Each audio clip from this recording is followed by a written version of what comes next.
Hello everybody, it's Eric again from Trimmed and Burning, and today we are going to talk about the 7 feasts of Israel, also known as the Feasts of the Lord, in Leviticus 23. Trimmed and burning, trimmed and burning.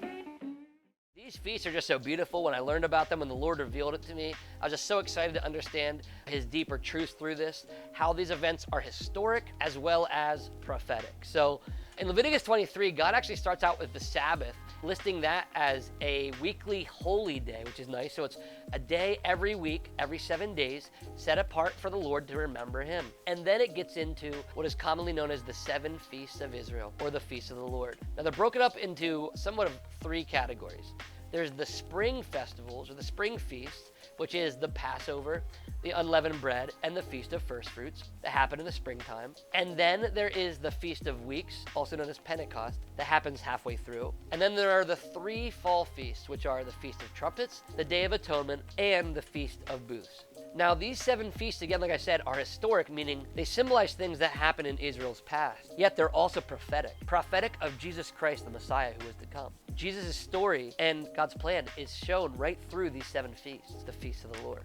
Colossians 2, verses 16 and 17 reads, "Therefore, let no one pass judgment on you in questions of food and drink, or with regard to a festival or a new moon or a Sabbath. These are a shadow of the things to come, but the substance belongs to Christ." And this plays in to the feast that we're talking about. They were a shadow of things to come. They were historic events, but they were a shadow of things to come, and how Jesus Christ was going to fulfill these very feasts. So again, like I said, there's some categories, spring feast and fall feast, with Pentecost falling in the middle. So the spring feast, which starts with Passover, happens in the month of Nisan. And although Nisan is the 7th month of the civil calendar, it's the 1st month of the religious calendar.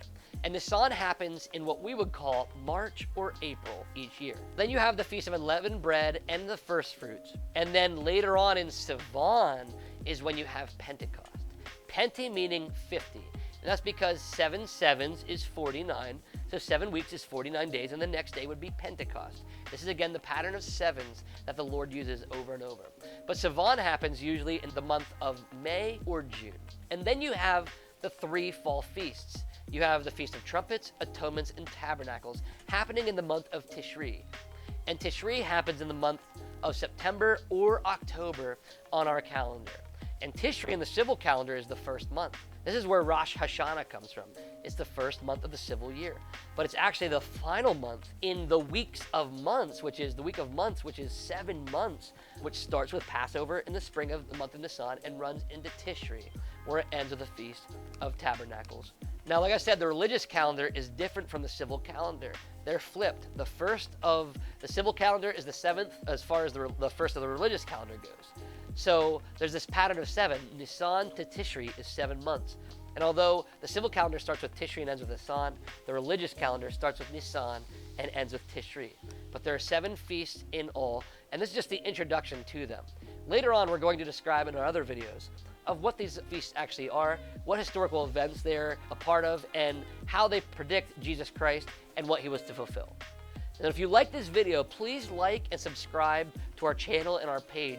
And be sure to share our link and share this video with your friends and family who you think could benefit from understanding some of the content that we are sharing here. With that said, thank you everybody for watching. I am Eric, and keep your lamps trimmed and burning. Almost over, almost over, almost over.